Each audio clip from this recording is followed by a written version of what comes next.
Good day, good people, and welcome to Real Chicks Rock presents Real Discussions. I am your host, Michelle Dawes-Bird, and as always, I'm super excited to be here. It is a beautiful day in the neighborhood, but it's hot.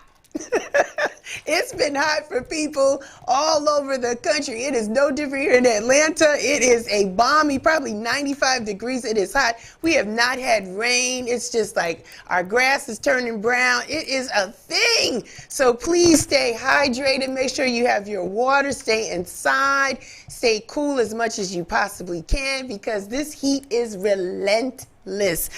So thank you for all the new listeners that we have joining us today. For those new people, thank you so much for taking the time. Let me give you a little bit of background about what Real Chicks Rock is all about. We're all about creatively collaborating, connecting, and raising awareness regarding issues that impact us women. Yes, that's what we do. And we do it by way of community service engagement, public speaking, mentoring, workshops, and the arts.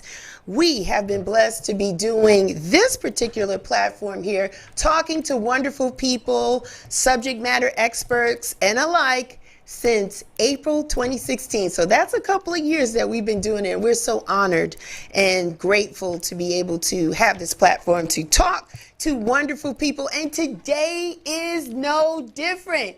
Today's topic is a conversation with Lady ALMA. My guest today, Lady ALMA. Yay! How are you, beautiful one? I'm good, thank you. I'm good. Yes, it is a pleasure to have you. I know you are on the road. You just killed it last night in Charlotte, right? Yes. It was a good time. Yes, good times. But we want to jump in and talk all about you. You were born in San Diego, but raised in Philly. Is that right? That is correct. My father was in the service. Is that right? So did you move around a lot, ALMA, or no? Philly was always your mainstay. Philly was always my mainstay. My mom and my dad didn't stay together too long where we would be moving around. All right. So, when they fizzled out, we went back to Philly. Yeah. So tell me, what was the neighborhood like for you in Philly? What kind of music were you listening to at that time? You remember? Absolutely. I remember being in a house where all types of music was being played, from rock music to gospel music. Jazz, all the genres. My grandmom was a music lover, and I think everybody in the house was, and they liked what they liked, which happened to be everything. So I grew up listening and hearing a whole lot of things. Did you have a favorite genre as a kid, ALMA, or you just liked it all? I think at that time I really wasn't for sure about the different types. I just knew what felt good to me and what I liked, and that was pretty much it. I didn't, develop a taste for a specific type of music until I got older. Okay. And so when did you know or realize you had a voice for singing? When did you know you could sing? My mom had me singing ever since I was 3 years old. Is that right? She was in choirs, and she pretty much took me everywhere she went. Her motto was, if my child can't come, then I can't come. You know what? I like your mom. I like your mom. Yeah, I like her. Because I do the same thing with my son. I take him every... I say, if it's not PG, we not going. We can't. That's right. That's awesome. So you got exposed to a lot of different type of settings and music and community, and just, you was already in the pocket. So was your mom also the mom that would have people come over and you would sing for the family? Were you doing that too at a young age? A little bit. Okay. She used to live with her sister, and her sister used to have parties all the time. So at some point in time, when she wanted me to display my gift, she would call me down and have me sing a couple songs for her friends, and then she'd make her friends pay me. So it was like a twofold thing. She looked out for me, and it says, like, my mom was the first to give me my first couple of gigs, then you might as well say. Awesome. That's all right. Did you sing more, Lady ALMA, when you were in high school, or did you join talent shows? How did people start to know that you had this voice outside of your mom and the family? I I didn't do too many talent shows, but I did a lot of singing in the church, Okay. which had me out singing as well. So people knew, what I did when I was in the church, and that's how they kind of knew that I could sing. Not to mention, my mom was always telling people I could sing Right. too. So Okay. So now you singing in the church. Typically, it's Christian or gospel music that you're singing. We singing about the Lord when we're in church. And so, did mom have any objections when you wanted to start singing a little differently? How did that come about? How were you able to, say, mom or family, listen, I feel something tugging at me. Might be an offer here for me to sing something else. How did that evolve for you? Well, I went to school for music. I went to Girard Academic Music Program. So my mom, her thing was, if this is something you like to do, I need for you to educate yourself. And reason why I'm telling the backstory first, because it kind of will support my answer. Right. And so she wanted me to know my craft. Moving to now, it pretty much found me. I was already there, but we kind of found each other. You remember the day when you found each other? You remember? What'd you say? Do you remember the day when you found each other, when music found you and you found it? You remember that day? I was 3 years old. I was 3 years old when music found me. We fell in love maybe about high school age, though. Okay. I honestly, because I started learning about it theoretically, getting an understanding of what music is, where it came from, the different genres, and how each genre supported or came from the other.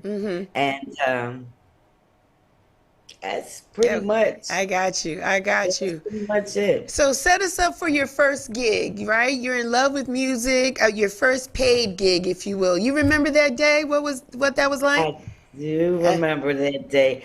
I wasn't Lady ALMA at that time. I was in a collective group with King Britt, and the group was Silk 130. Nice. And our first professional gig was when we went on tour. So I started to get to learn, about tour life and the music business when I started singing with King. So he kind of actually was my catapult to professionalism in music. And you remember, how old were you roughly? What was your decade? Were you in your 20s, 30s? Yeah, I will be telling my age, but then you don't have to. My mid-20s. No, my mid-20s. Okay. No, because we want to respect you, Lady ALMA, because we don't want anybody to think this is a fly-by-night. Like, you paid your dues. Yes. You have been doing this and taking it from a grassroots perspective, right? Learning from other people and dealing with DJs and producers and just getting immersed. And so how long did you tour with King Britt? How long did that last for you? It lasted a couple of years because there was some changing of the guards at Sony. King was signed to Sony. Okay. But, he wasn't an artist, like in the sense of singing or anything. So he wanted to put this collective group together and formed the Silk 130. But we came from the club, Silk City, which is on 5th and Spring Garden. Right. And everybody that was a part of the band, we all frequent Silk City during the time of King Britt's days of spinning at Silk City. And so he kind of put people together that he knew each other. Because one of the things was he was trying to give or convey or even like put out that it was a family thing. Yeah.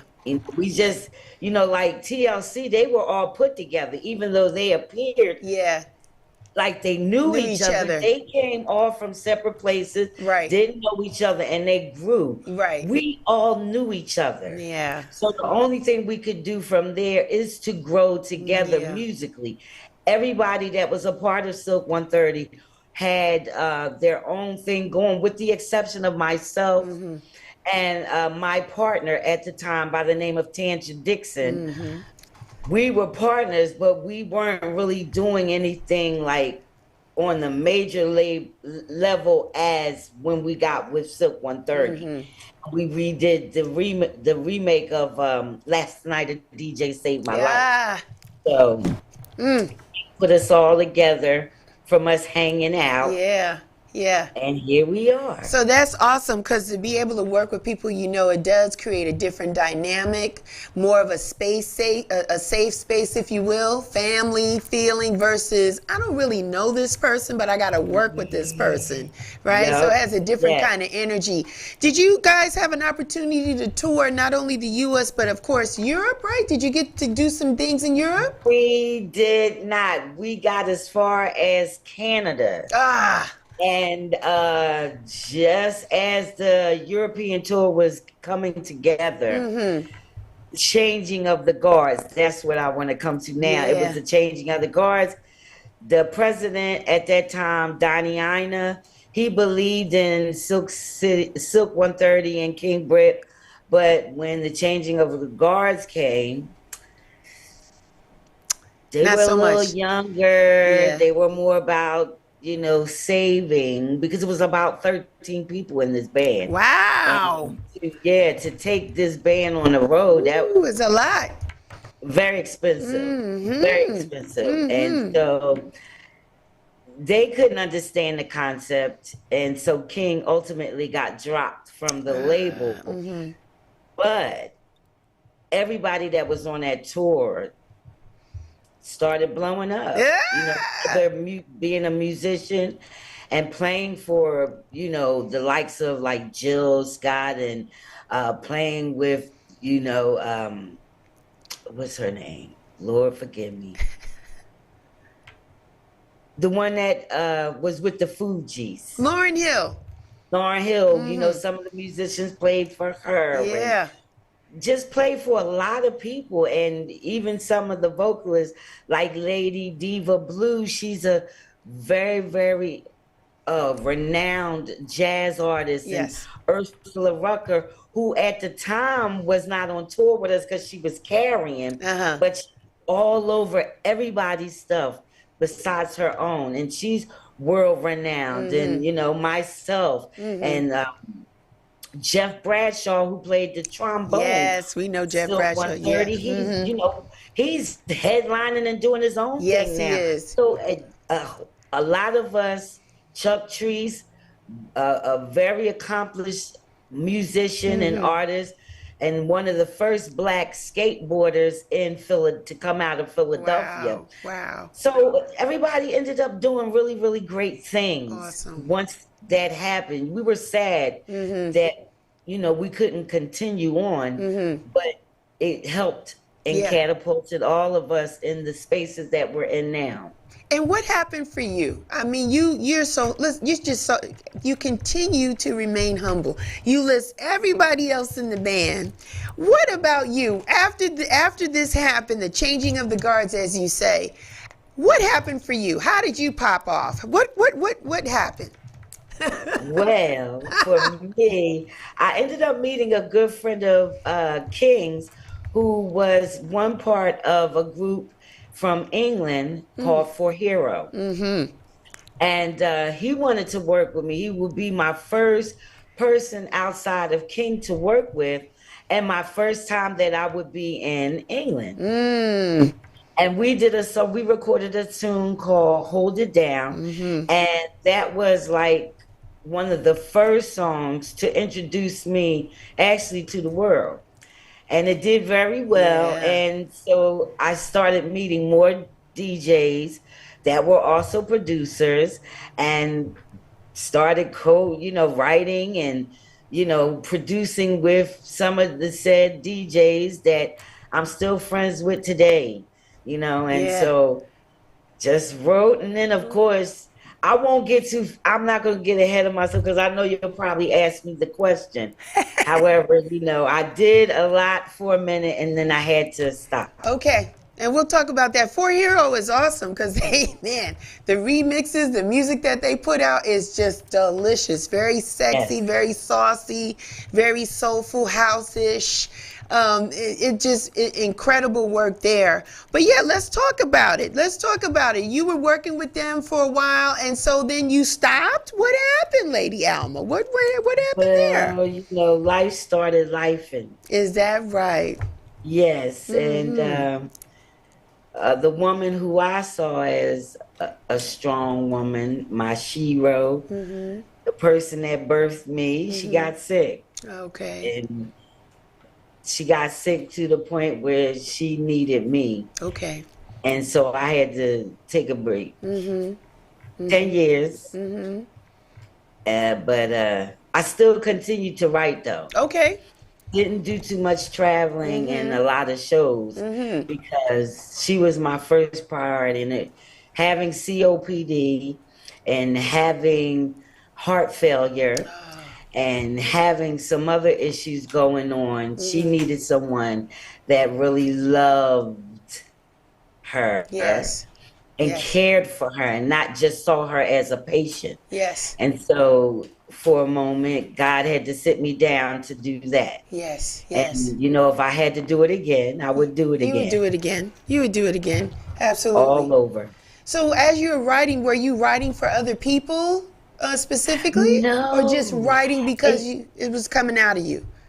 I was just writing because I have friends that they believe in me, like the Mark the Clive Lows and the C Knowledges and so many that I have worked with. They believed in me, so they still wanted to do things and create music with me. I just couldn't get out and get into the studios with them, or, leave the country and work because, again, Carla was my main priority. Yes, I understand. Once I knew that my mother really needed me, I really had to put things in their perspective and put them in the priorities that they were supposed to be in. Absolutely. And so she was my first priority. Absolutely. Music is my life, but my mom was my first priority. I get it. Absolutely. Because you've worked with so many different people, I want to get to the fact that you heard and listened to a lot of music as a kid, growing up with this beautiful mother named Carla, right? Yeah. Why house music? Because when you open up your mouth, Lady Alma, you can sing whatever you want. You could be jazz, you can be R&B, you can be gospel, but why house? That's such a beautiful question to ask me. First, I was introduced to house while I was in college. And I liked how house made me feel. Yeah. I liked how when I wasn't dancing, I would just be engaged with watching people just be in the dance. Yes. And I've never witnessed discord and fights at house parties. And it's a level of, it makes me feel like church. My mom is a preacher. Yeah. And house made me feel like gospel. Now, don't get me wrong. I love gospel.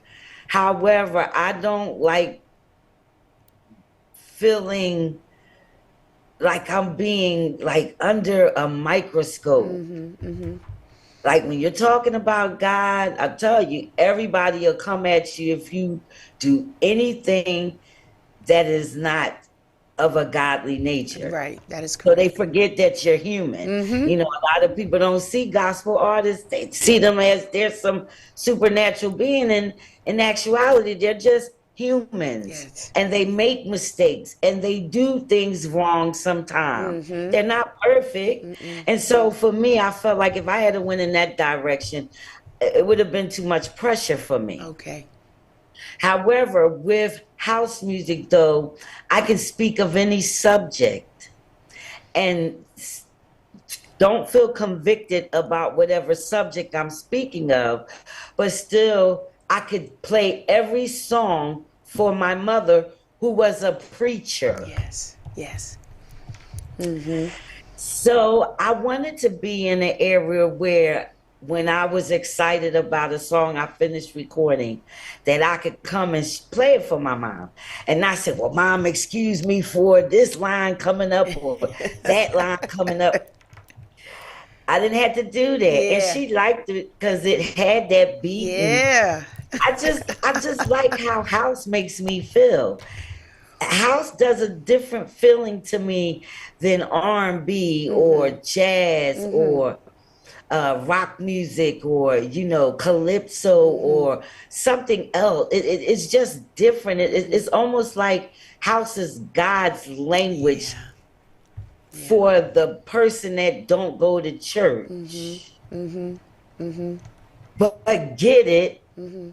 And they got a little reverence for the creator as well. Because I'm not a preacher or anything, but I just know that it just does my heart. Yeah, I can see Makes it. my heart feel really good. I can Like see every house track I hear, whether it's instrumental or someone is singing on it, it gives me that good feeling. And now I'm speaking of house, not EDM, Come on. but house music. Come on. Tell them, Lady Alma. Come on. Because EDM is a little bit different. It's a little different. Dance music. It's a little And different. I need that soul, and I need that something that I can tap into, that once I tap into that, I'm able to tap into the audience. Yes. You said so many gems in that, and I just want to add a little too, because you're absolutely right. House music found me in college, right? Born and raised in the Bronx, Jamaican parents. So I grew up with the birth of hip hop. And so to think about listening to anything else, the peer pressure from the neighborhood was not having it. And so when I went to college in Jersey, I would come home to Paradise Garage, and I would go and party in Zanzibar more because financially it just made sense. I take Route 1 and 9, go right to Zanzibar, party, see CC Rogers, see all the people, like everybody. And then when I had a little bit more money and came home for the holidays, I go to the garage. But it was also a genre of music, Lady Alma, that made us, even those that believed in God, even if, feel like we could still have fun, right? In a safe space that wasn't perverted and didn't have all these different type of energies or peer pressures, or we would feel like we were doing some things that we shouldn't be doing. It just was a space that if you were a dancer and you loved music and you were good there, and then you could hear the music, and it, like you said, it just touched your heart and it touched your soul, and you're smiling for like days after. I would go out Saturday night and Wednesday, I'm still smiling from the night I had, because I had such a good time, and we're sweating and we're changing our shirts and clothes because it was definitely a movement. It was almost unexplainable, but now here we are in 2023 and we're still talking about it. I want to ask you, Lady Alma, because of your experience in the business, do you feel, has it changed house music, or does it have a resurgence, especially coming out of COVID? What are your thoughts? That's a good question. I gotta think about that just a little bit. Okay. I don't think it changed. Okay. But I have to say this. Shout out to Beyonce and Drake. Okay. And I say it because they got people talking about house now. They do. Was it the best house to use as an example? Yeah, I know. I know. However, Right. it's more young people now that are getting on board. That is true. It's more people that are learning to embrace it. That's And true. so I have to shout those two out, because prior to them doing their songs, only the heads. Only the heads. Yes. Everybody knows Follow Me. You know Yes. what I'm saying? Yes. Everybody. Everybody. From the classical music Yeah. artists Yeah. to the country music artists. Yes. Yes. They all know No, Follow Me. Shout out to Elias, Yes. for doing that tune. Mm-hmm. However, Beyonce and Drake got folks talking. Mm-hmm. Folks that normally wouldn't be talking about True. house. True. They're talking about Asking house the question. and embracing it now. Like Yeah. they can't understand why took them so long to get on board. Yeah. So in a sense, yeah, I do believe a little bit it's changed Yes. from, us being in the pandemic Right. and stuff of that nature. Yeah. Because we were all in, and you had all these wonderful DJs Yeah. getting on platforms like Twitch Mm-hmm. and Instagram Yes. Live and spinning this great music. Keeping us sane. Mm-hmm. Mm-hmm. Yeah, absolutely. And then Beyonce and them come out. Yeah, and they do their thing. Pandemic, Mm-hmm. and one of the first musics they choose to create some new stuff on is house It's music. house. I was excited. I was super excited. 'Cause I said, oh, it's hope for me. It's hope. It's hope now. Yes. Like my heads won't be the only ones Right. that know about Right. it. Although the heads like to be the only ones I to know. know about it, because they feel like they got something up on it. I know. I know. You know? I know. But I think it's changed a little bit, but it's changed for the good. Yeah. Yeah. It's a lot of different things there. A lot of gems in that response too. Yes, to Beyonce and Drake. Even DJs like Khaled and things like that, Yes. changing their perspective of it because they thought of it or looked at it as disco. They didn't realize the energy that it had and it brought. Shouts out to Diddy, who put Black Coffee on years ago too. Like he was like, what? I didn't, so that opened up a can of worms. A can of opportunities for Black Coffee, just traveling and being in different spaces too. I want to also accredit social media platforms, right? Because and the memes and the GIFs and the TikTokers and all of this stuff that are using are the classics, right? So now everybody knows deep inside. Shouts out to Barbara Tucker, who I just spoke to a month ago, right? Right. The beautiful woman.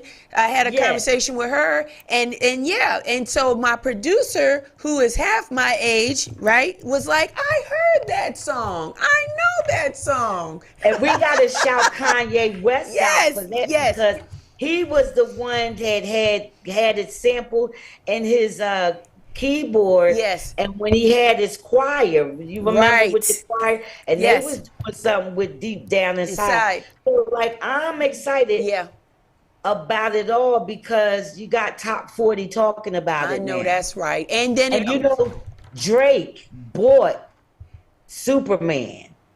So Drake owns the rights to Superman. Are you serious? I didn't know that.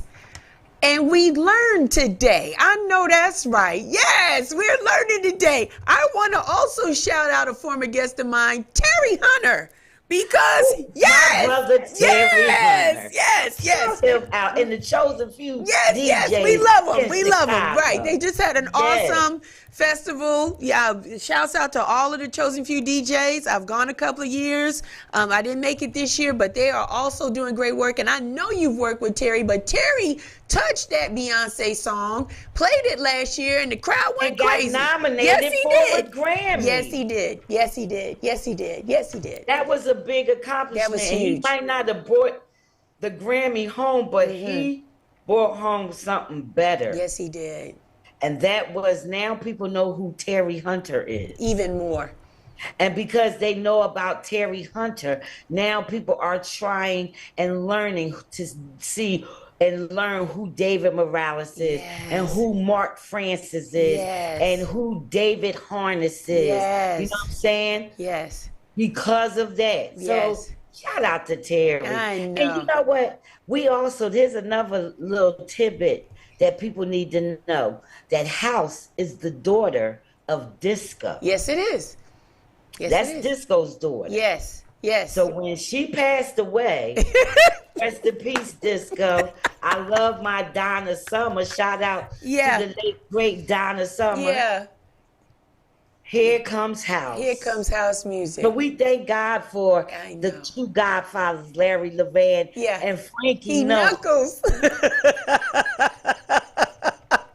I had the opportunity, Lady Alma, to do, because as you know, as I said in the intro, Real Chicks Rock is all about community and giving back. So I had the opportunity to work with the Women's House Music Collective, which is Jay Honey. And you know that beautiful young lady. Boo. Yes, and she told me to tell you how. Jay Honey. So she celebrated her 2nd anniversary. I had the opportunity to be a partner and help her with that. And so the concept was giving back to the community and teaching people how to DJ and teaching people how to dance. And it was a beautiful afternoon. And one of the DJs played Frankie Knuckles, the whistle song, and we kind of lost it a little bit. The older ones lost it because it felt so good in our soul. We're smiling, we love to hear that song, and it just takes us back to a place, you know. And Lady Alma, some of the songs that you have, if not all of them, takes people to a certain place, right? You went viral with 30 million people because of this young man in Africa singing with everything in him the words to your song. How did that make you feel? I know you have tears. You look like you tearing up right now just thinking about that blessing. Share with us how that makes you feel. Oh man, it was something else because that was literally right after my mom passed. Oh my goodness. So I like to say that my mom was instrumental in all of that. The DJ didn't know Nlaka, that's his name. The DJ's name is the General DeCock. Nlaka and myself, none of us knew each other at all. It wasn't planned. This wasn't scheduled. No. And I just feel like my mom had something to do with it. You know, first of all, I wrote the song over 13 years ago. Wow. I wrote it because I was placed with a decision to have to step away from the business to take care of my mom. And that song was one of the last songs that I recorded out personally. I was with David because he's a very good friend of mine, David Harness. Yes. We were chit-chatting prior to me writing that song, and I was bawling my eyeballs out. And not so much because I was going to have to take a break, but because the uncertainties that I had about having to take care of her. Like, I just never wanted her to pass away on my watch. Yeah. I didn't want her to pass away on my watch. And so we were talking about this. And I just began to cry. I couldn't hold it as no longer. And the engineer, Chris Lum, actually, he just turned around and he said, listen, use that. How you're feeling. He said, you're breaking my heart right now. Use that to write this song. And I just happened to say, you know, when it rains, it freaking pours. And that's it. And there we go. A classic. And we feel it. And it's something else. We feel it. Sometimes if there's any rain, if we're outside in an event, they'll play it. We're in the club scene, they'll play it. And people are singing from their toes, like, because they know that song has helped them. They could be in a situation right now. We talked about it, right? House music is like church, right? Yeah. And so there's a sense of freedom when they hear it. They tear up, they cry. And it's not that they want to be consoled, they just want the music to sing to them. Yeah. And they get it out that way. And it is like a reconnection with the Most High, or Yes. in what you believe in, that source, that power. It connects you with that, and it gives you a sense of hope. So you give us hope in that song. You do. And to see that somebody we don't know, we're not connected with, again, shouts out to social media, because Yes. it was shared and shared and shared and shared and shared. And we, To this day, yes, while you and I are speaking right now, yes, yes, somebody is sharing that right video now, again. right now. Let it rain, let it pour, let it go. Listen, phenomenal stuff. You've worked with some great people. You talked about David Harness. We talked about Terry Hunter. Work with Kenny Bobian. Do you like to write more than sing? Where's your love? What's your love language, Lady Alma? Is it both? Both. It's Both. both. Writing and singing. I never had the opportunity to write for others because I'm a bit selfish. Okay, all right. And why I say that is I changed. And I'll tell you why. I would write from my perspective. I would write what affect me. But some of the things that affected me affect other people as well. Right. Maybe not the exact subject of it, but something be affecting them the same way it affects me. You know, so I haven't never wrote for someone else, because you had asked me that question and I didn't answer it. I feel like they're not going to interpret. Okay. And sometimes I don't like to be the person to do like a example track or sample track, because I want the individual to put themselves in the song.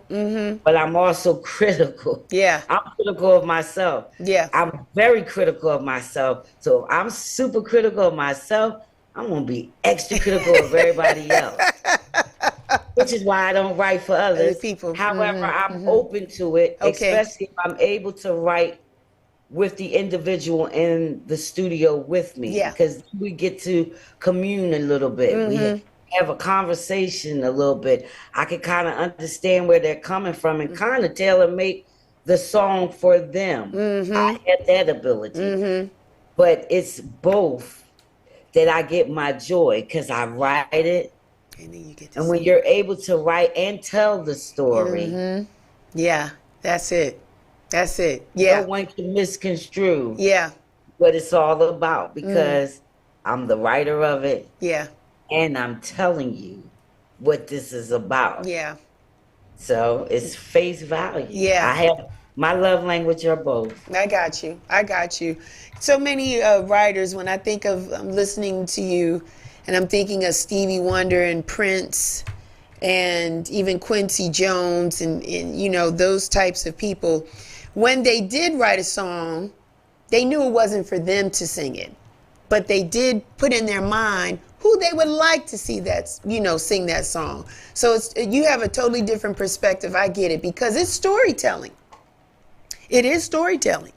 And to really hit home, it has to be sung a certain way, delivered a certain way, certain empathy, certain passion, even certain movement on the stage when you're singing it, right? So to get the people engaged and involved. So I get it. I totally respect that.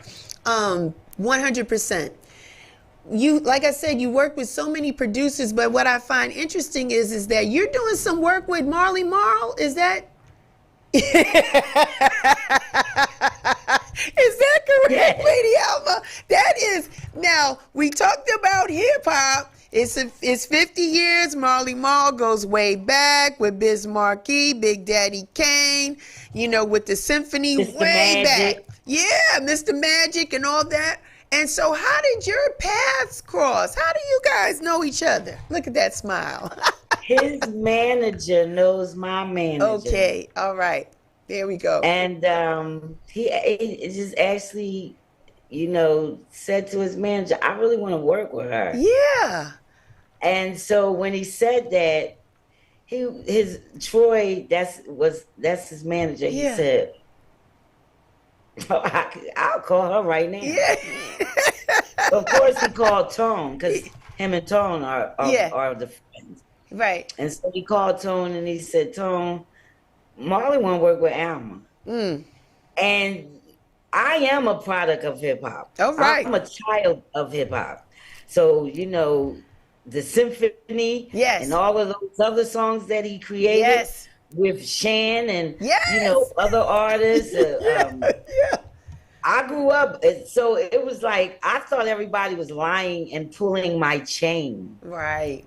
I really thought when Tone came to me and he said, Marley wants to work with you. And I'm like, stop playing. Yeah, right. First of all, Marley don't even know who I am.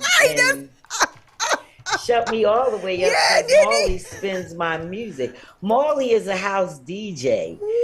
That's what a lot of people do not know, that was his first love. At 14 and 15, when his brother would tell him, don't be using my turntables, don't be getting on my turntables. When they leave, he would be on the turntables and house music because he hung with people out in Jersey and in North Jersey. Yeah. That was something that was a product of him. Wow. He came from house. Mm. And it was magic that swayed him to get into hip hop. He said he would have probably been a house DJ from the gate. But he also was a genius on that beat machine. Wasn't he? Yeah, and still is. And teaching others. So Marley Marl could have been in the ranks of longtime house DJ like Louis Vega.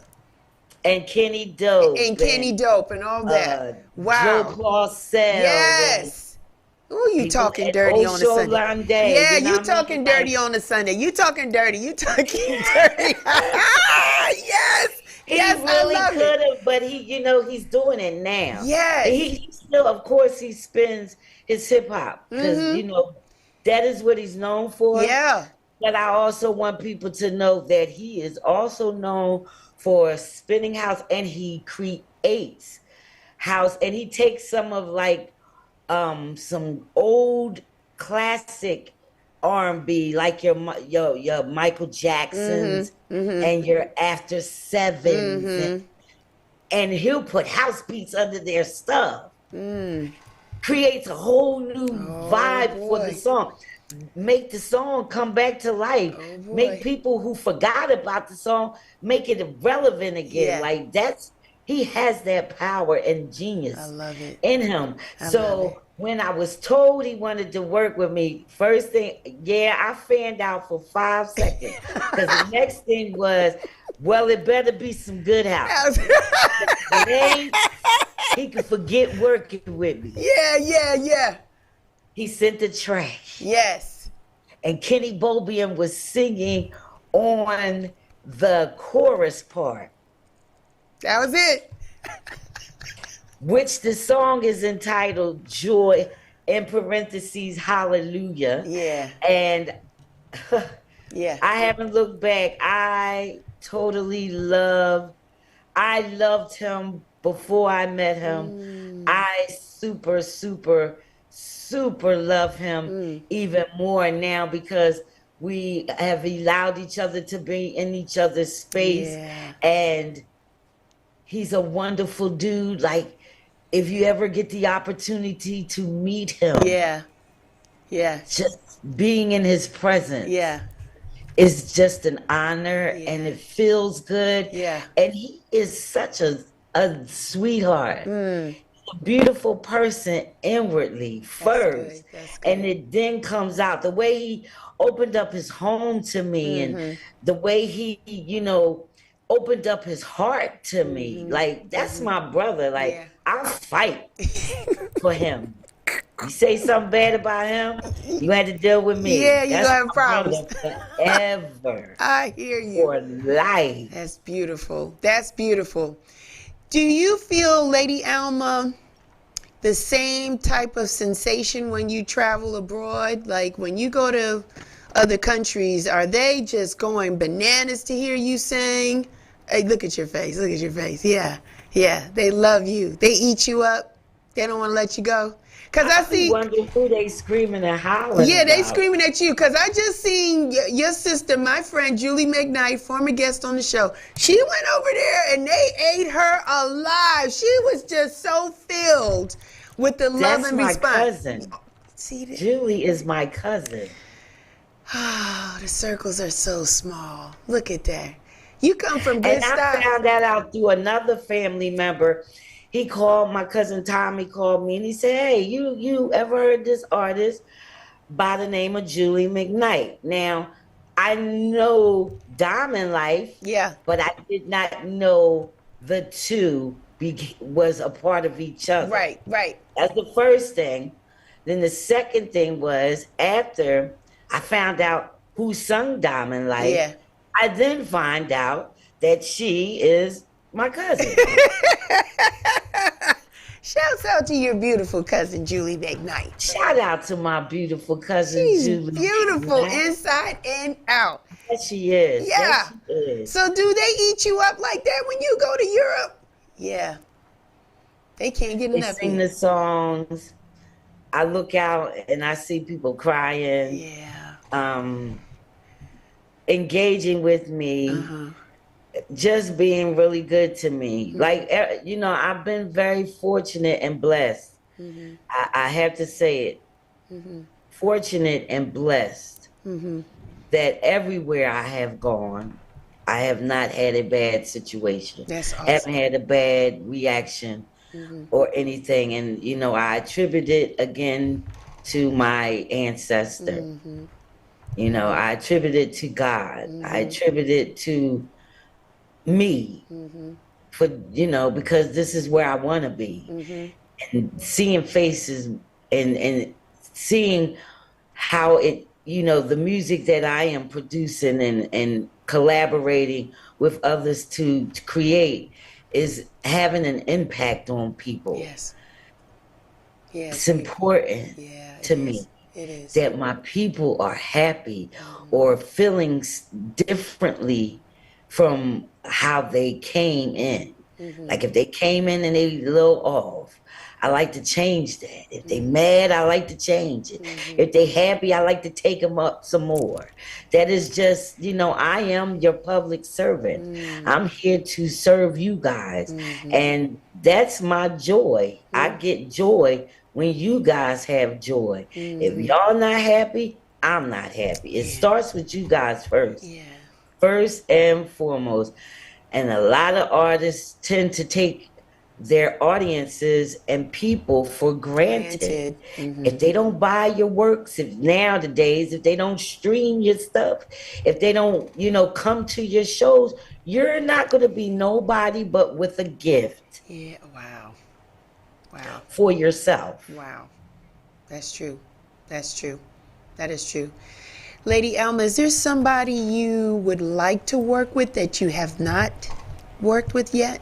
Oh, so she's smiling. Who? Give me a couple of names. It's a long list. It's a long list. Wow. Give me just a few. One or two? And all of them are not house. I want to work with Michael Bublé, but I'd like to move him over to the house work. I heard that. I'd like to do a house track with Michael Bublé. Wow. And he come to me. You know what I mean? And what I mean by that is be in the same genre with me. Yes. I don't want to do a jazz classic with him. No. I don't want to do a R&B. I want him to come over to the house. Michael Bublé. That'd be interesting because he has a nice voice. And I like him in the genre in how he pays homage to the classic jazz, like the Sinatras and the, Tony Bennett's and the different people, but he does have a good voice. So that would be interesting to pull him over and see how that would work out. Anybody I want to else? work with Harry Connick Jr. Another one, yeah. He's good too. Wow. I want to work with the godmother of house, Barbara Tucker. Yeah. I want to work with Dawn Tolman. You haven't worked with these beautiful women, all guests on my show. Beautiful women. Well, we got to make this happen. We gotta I want to close work this with those gap. ladies. Yeah, All I want to right. work with them. It's a done I deal. have the desire. I want to work with Thundercat, and I want to have an opportunity to work with Tyler, the Creator. And I would like to work with Anderson Paak. Yes. I think that young man is so He is. talented. He is. And even though he's boisterous, he's also humble. Yeah. I see humility in him. And I am so attracted to his music that I'm attracted to the thought of working with him. It's Yeah. gonna happen.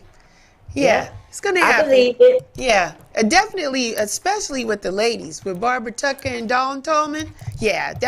Oh, I believe that. That's That's gonna a done happen. deal. I Yeah, that's a just, done. Yeah. had to speak it. Yeah. I had to speak it.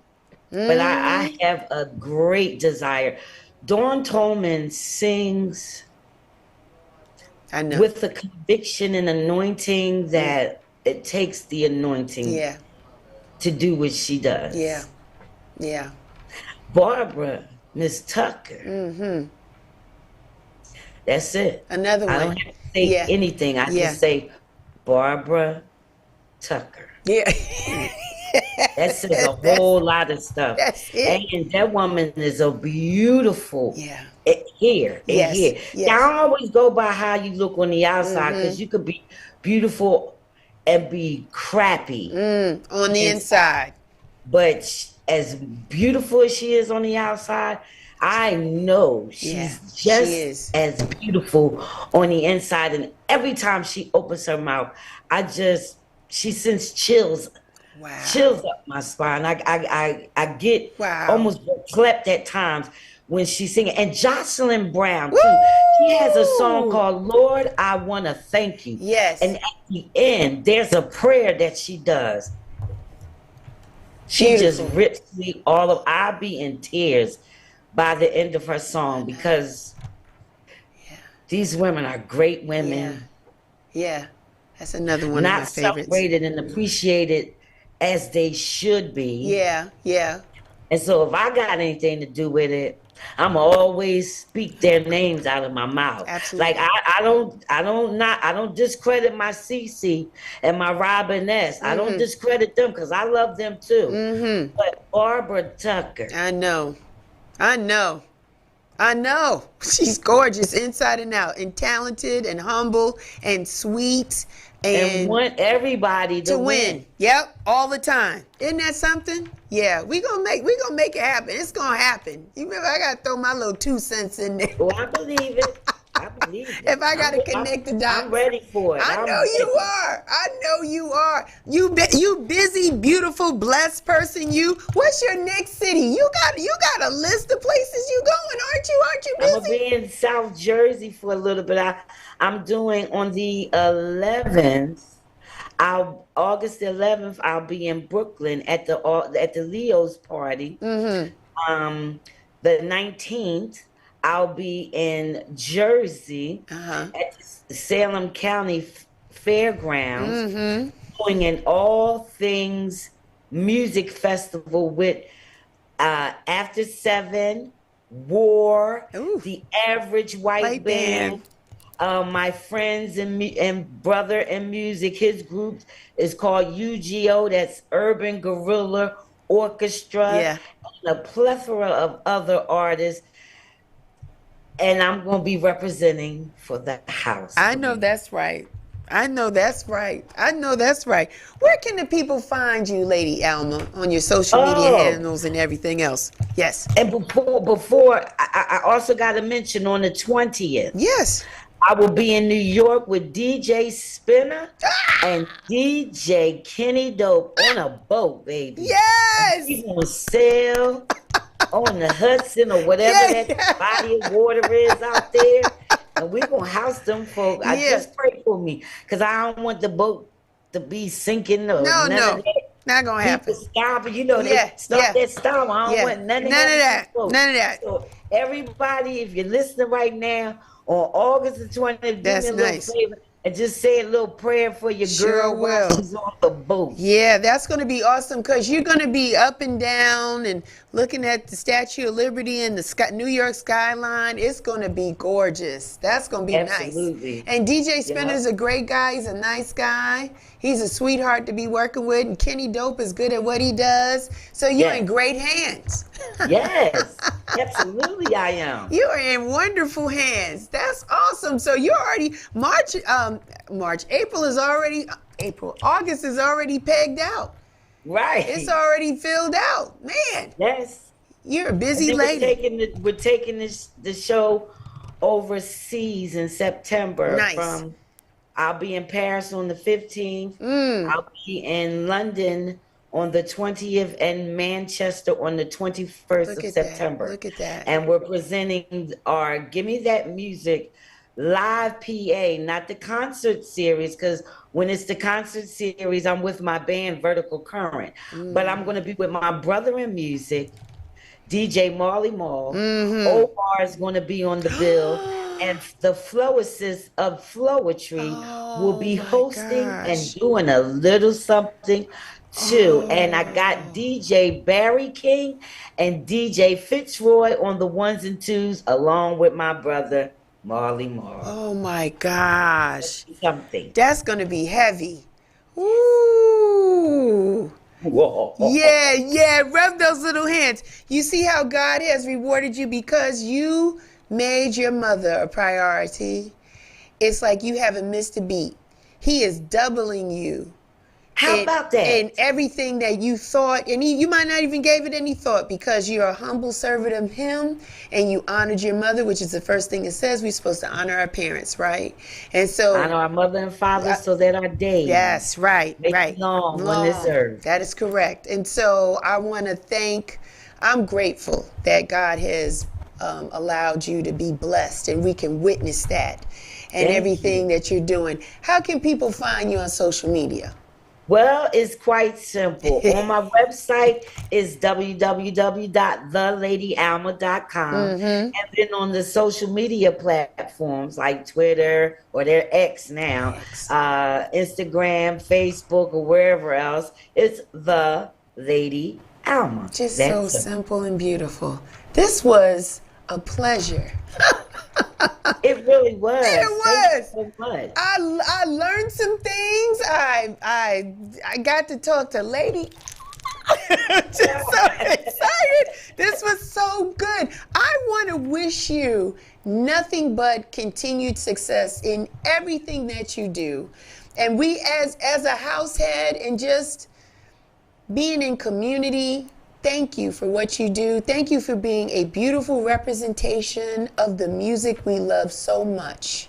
We love it. Well, thank you. You're welcome. For having this platform and giving artists a space to, tell the people about themselves. So we want to say thank you to you, Miss Michelle Salzberg, for Real Chicks Rock. Thank you. And we want to thank your awesome camera guy who is helping to assist you, who is keeping you held up because it takes more than just one person to fulfill the idea. You have to have a village to help you. So we want to thank everybody that helps you. Thank you.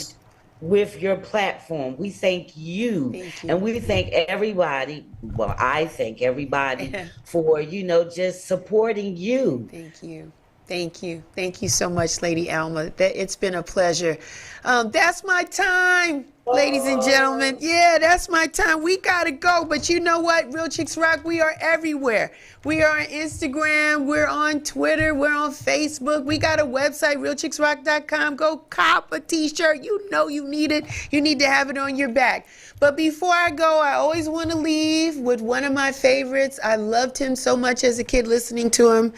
The awesome, memorable Frankie Crocker. He used to say on WBLS 107.5 in New York, he would say, may you live to be 100 and I live to be 100 minus a day. So I never knew that beautiful people like you have